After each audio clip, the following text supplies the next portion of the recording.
test it and let you know what it's worth. You go back the next day, it tells you, no, this thing is here was in 9-carat gold, and it's worth 5,000. So no, my grandma could never own 9-carat gold, 22-carat gold. Get back, go to another jeweler. They say, look, I want you to cash this for me. I want money for this. So I leave it here. We will test it. And you return after a day or two, and he also gives you almost similar amount to the previous jeweler. He says, this is 9-carat gold. And the next one, he tells you it's 9-carat gold. But you see this jewelry of your grandma, that necklace, they didn't melt it. How do they know that this is 9-carat? Everybody says 9-carat. Is there a collusion between the jewelers? No. They have a touchstone, a smooth granite stone, black stone. And they have samples of gold, 9-carat, 12-carat, 18-carat, 22-carat. Pieces of gold. They know, marked, this is 9, this is 18, this is 12, this is 22.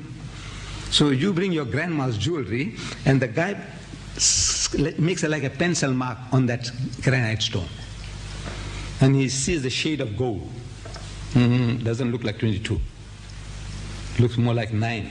He's got a sample of 9. By the side of it, he makes a line with the 9-carat gold. Identical. So he concludes it's 9-carat. Next jeweler, he says the same. He takes your grandma's jewelry. He rubs it on that granite stone. And then he's got the sample. He says, no, this looks like 12. And he says, no, the 12 is too bright. It doesn't match. Tries a 9. He says, this is 9. It's 9. It's 9. Touchstone. This is called a touchstone, granite black stone. These 4 verses are the touchstones of theology. Once you have got the right understanding of this, that is Allah, the one and only.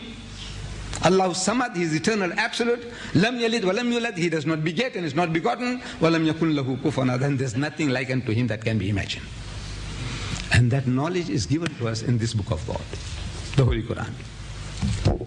If you have a translation like this, you know the value. I said you get 12 books of that for this. You get 6 Qurans, 2,000 pages each. Silk paper, 6 encyclopedias you get for the price of 1. For 60 rands, you'll get 6 of this. Plus that 1 cent change. We'll give you that 1 cent change. We'll give you that. 6 encyclopedias, 2,000 pages each. This is 200 pages. 200 pages for 59.99. 60 rands, less 1 cent.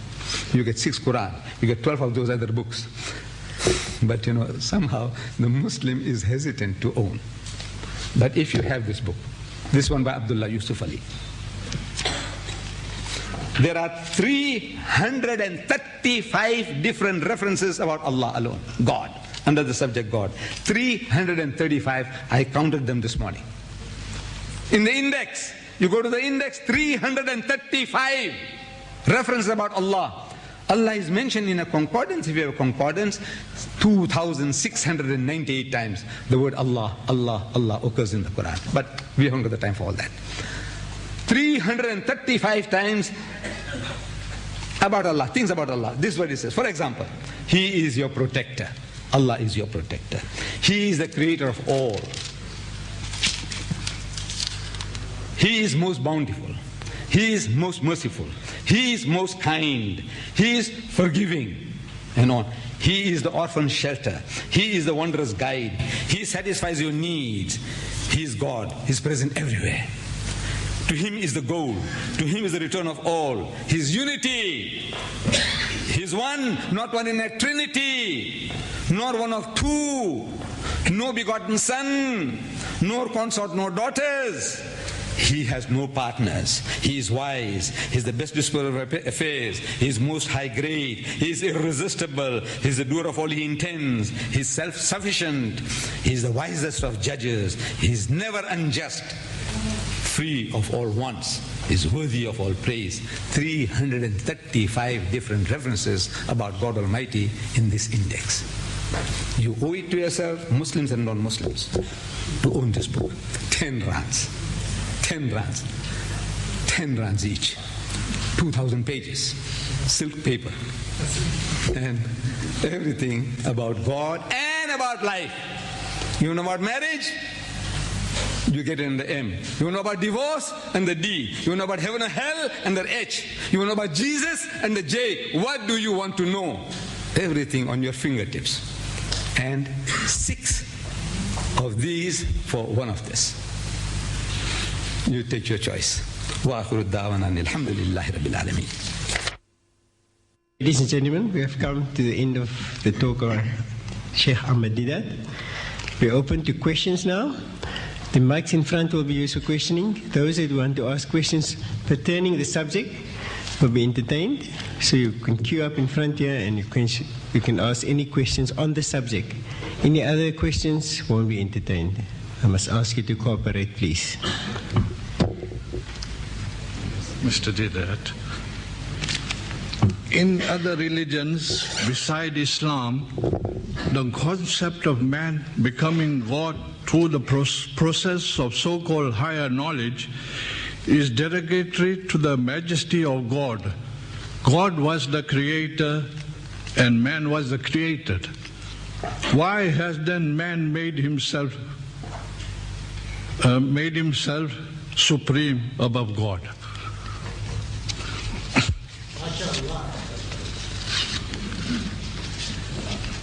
Man, how can he make himself supreme above God?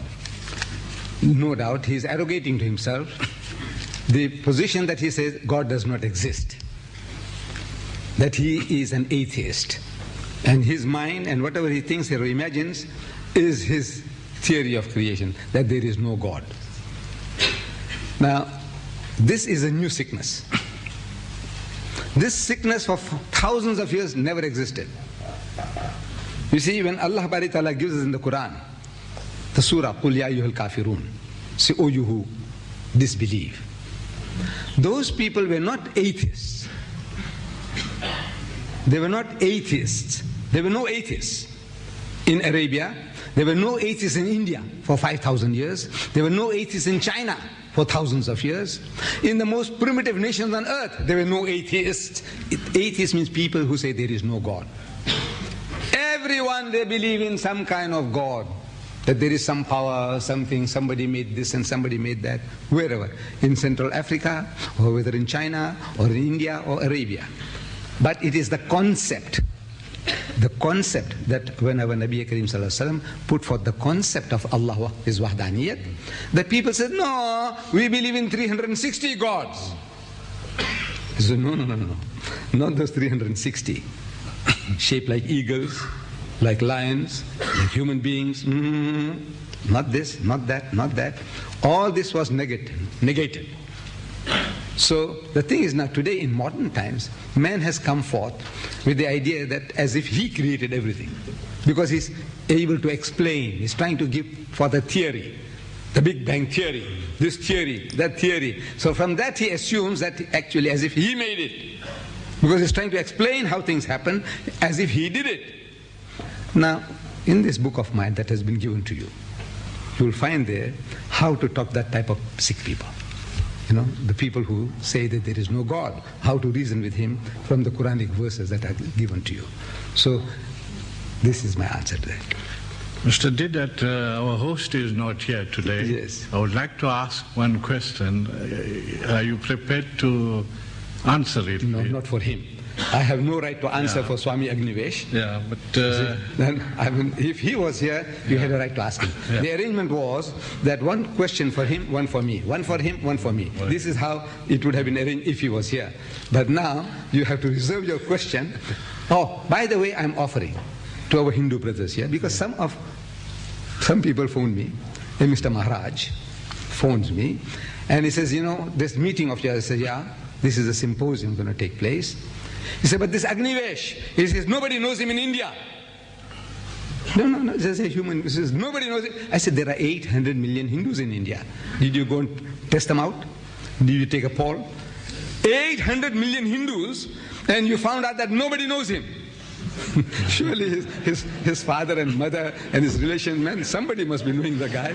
But this is nature of man. So